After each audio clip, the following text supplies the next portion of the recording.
I'm Tamara Kandaker, and this is The Decibel from the Globe and Mail.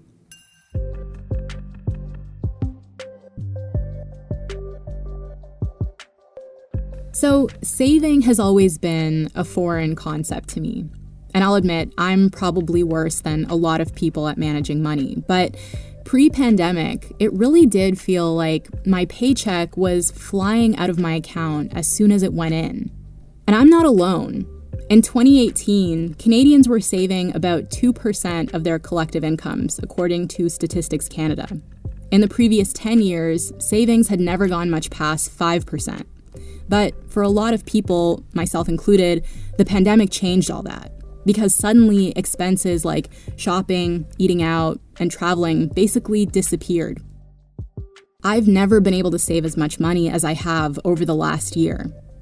In the second quarter of 2020, when lockdown restrictions were at their most severe, Canada's household savings rate hit almost 28%.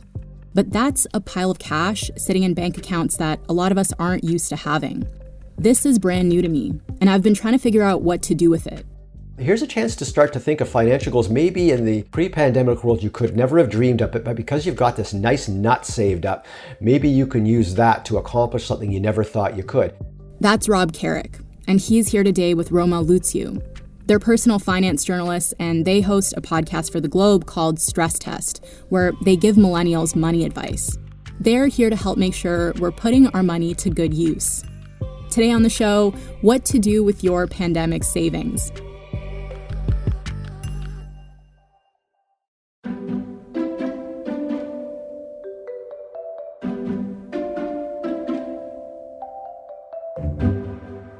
Rob, Roma, hi. Thank you so much for doing this. Happy to help. Hi, pleasure to be here.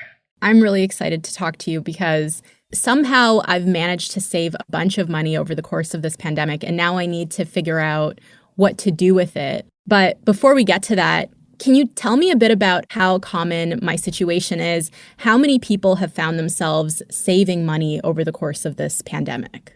Well, one of the features of the pandemic in an economic sense is that there's a big chunk of people who are doing less. They were locked down, they're not traveling, they're not going to concerts, they're going to restaurants much less, and so they've saved a ton of money.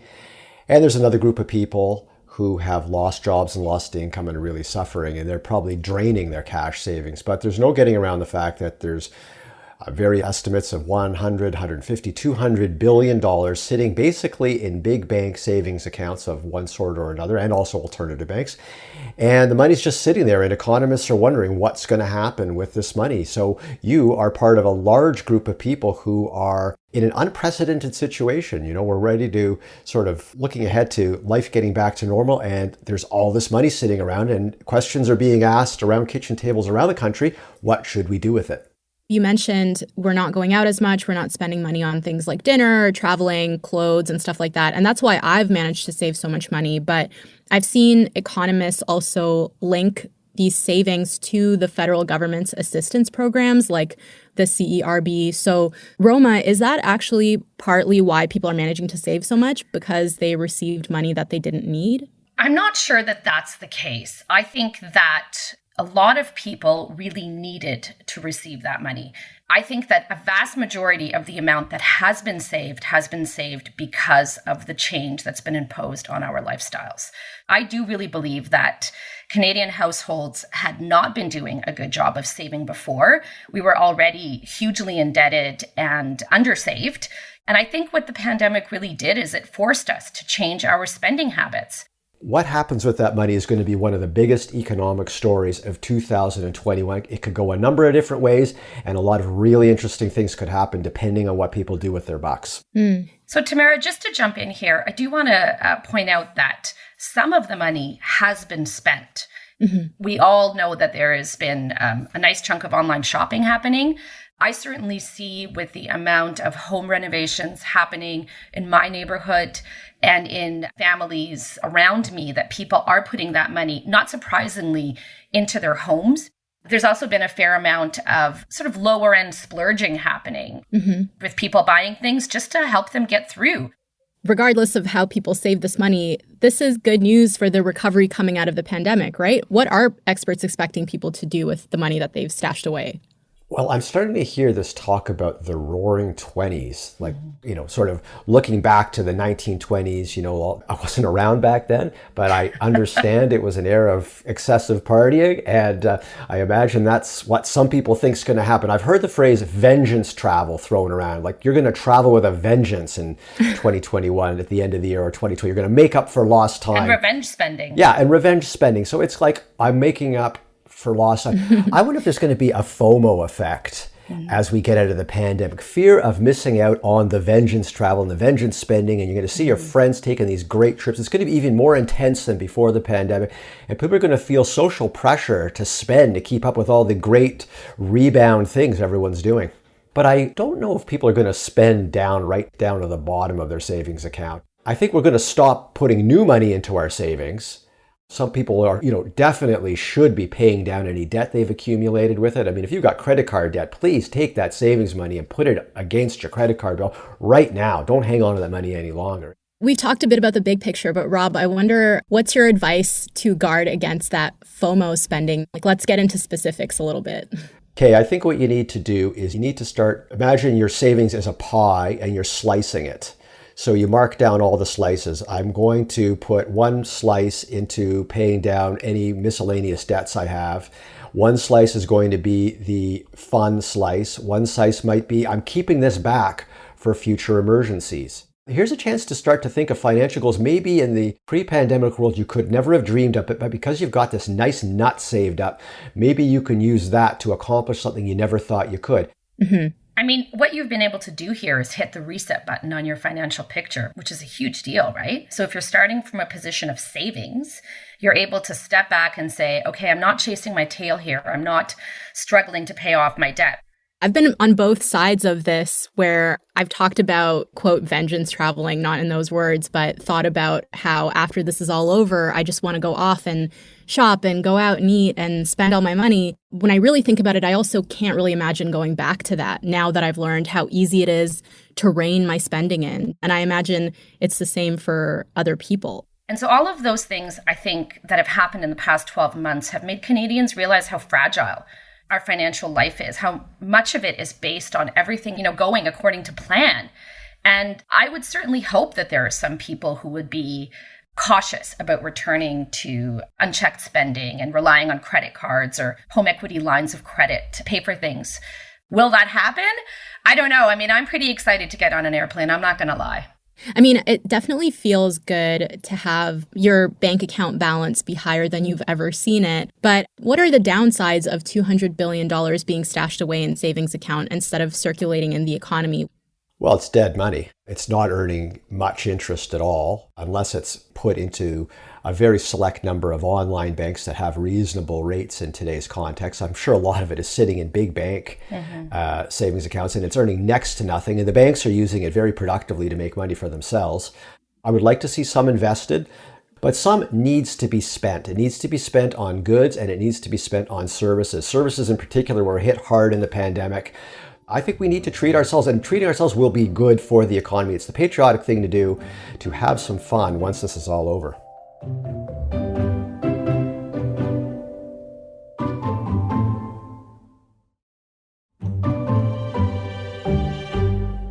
So I'd love to get some advice from you on how I should use these savings that I've accumulated. And just to tell you a bit about my situation, I am 30 years old. I still have a massive student loan.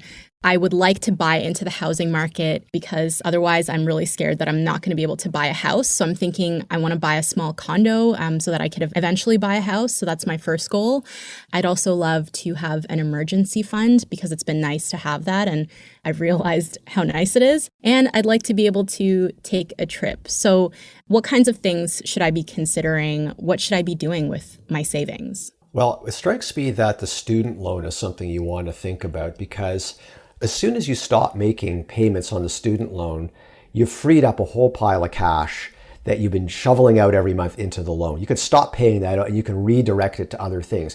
Paying off the student loan also greases the way for you to get into the housing market because it will help you afford more house. You won't be carrying student debt in addition to mortgage debt, and lenders will like that. But I think taking a trip is a great idea. Maybe you want to set aside a little bit of money for that.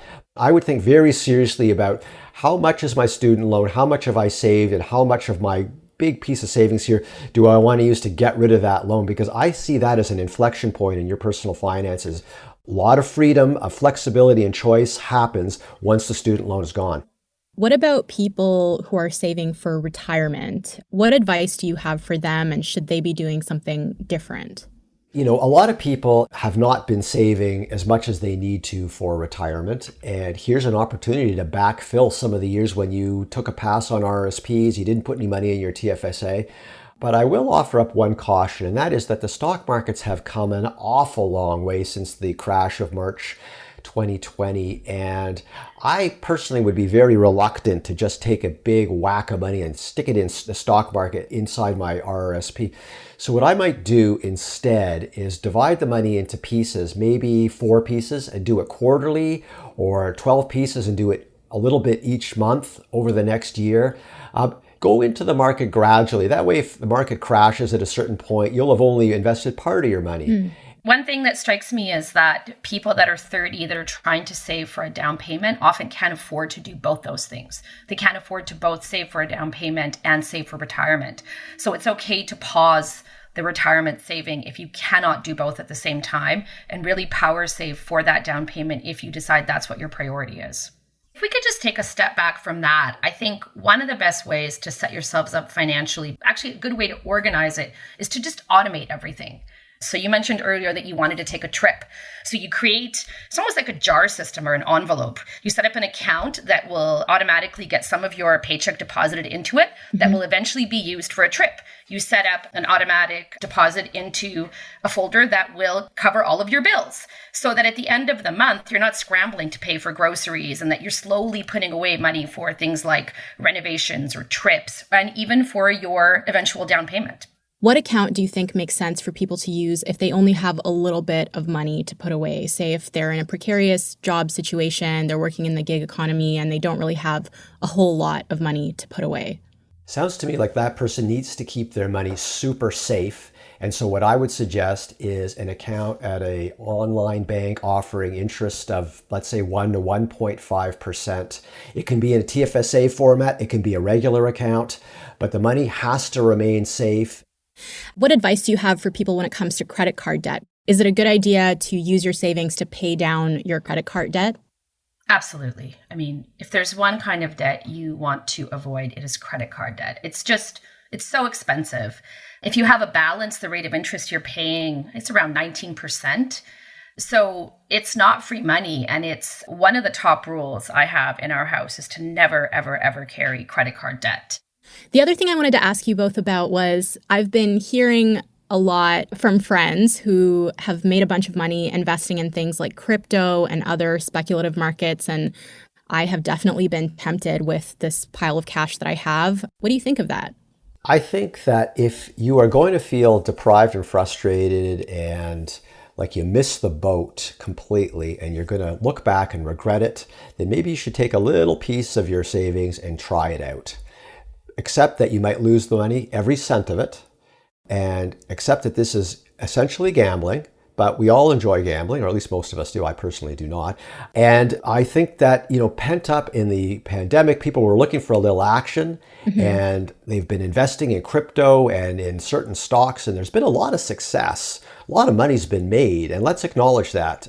I think all the big money's already been made. I think we're closer to the downside than we are to the big upside. But I know human nature. Some people feel they must participate, and if you do, just contain it down so where if you lose money or you have a bad experience, it doesn't really affect your overall financial health. I'd rather see you invest in something really conventional anyway, like buy some balanced ETFs, start an account at a robo-advisor, just put money away and say, I'm investing for the long term, for my retirement, for things that are going to happen decades from now. I'm going to do it in a nice balanced portfolio with exposure to all kinds of different stock markets and thousands of different stocks. And I'm just going to leave it be, and I won't care what happens next year or the year after that, because I know long term I'm going to make money. That to me is a sensible way for a 30-year-old to invest, but it's a lot more fun to buy crypto, I got to say that. Basically, if you want to invest in something like crypto or psychedelics, just make sure that you're willing to lose that money completely. Yeah, imagine that it's a day at the casino. Yeah. Which, by the way, sounds really fun right now since we're locked in at home. That's all I have to put. Do you have any advice for what not to do with this money? Have you heard any stories from people where you were like, why would you do that? I would say don't buy anything with this money that is going to incur a huge financial responsibility or going to result in debt. For instance, you make a down payment on a fancy car, for example, that's going to mean expensive maintenance and upkeep and insurance and all that sort of thing. I think what you want to do is you want to take this money and feel that in the way I deploy it after the pandemic's over, it has made me better off financially. And there's still room in there to do something fun. That really applies to housing, right? More than anything, it's most people's biggest expense. There's a lot of hype now about housing. Prices are skyrocketing. Talking about fear of missing out, it's right there with housing. And I think it's a good time to be cautious and understand that a lot of the people that make financial mistakes do so because they have bought too much house. And so they buy the house being driven to jump into the housing market, feeling panicked because, if you don't get in now, you might never get in. That could be true, but if you buy too much house now and you're not able to make those payments down the road, you're really digging an even bigger financial hole for yourself. And that's it for today. I'm Tamara Kandaker. Our producers are Madeline White and Kasia Mihailovich. David Crosby edits the show. Angela Pacenza is our executive editor. Thanks to Rob and Roma. You can find more of their work at theglobeandmail.com. You can also listen to their show, Stress Test. It just so happens that their new season starts tomorrow, and you can find it wherever you get your podcasts. Just before we go, a quick note that we would love to hear from you. Tell us what you want us to cover next. If you like the show, you can leave us a review on Apple Podcasts. You can email us at thedecibel@globeandmail.com. And you can find me on Twitter at anima_TK. And most importantly, wherever you listen to podcasts, please give us a follow. Thanks so much for listening, and I'll talk to you tomorrow.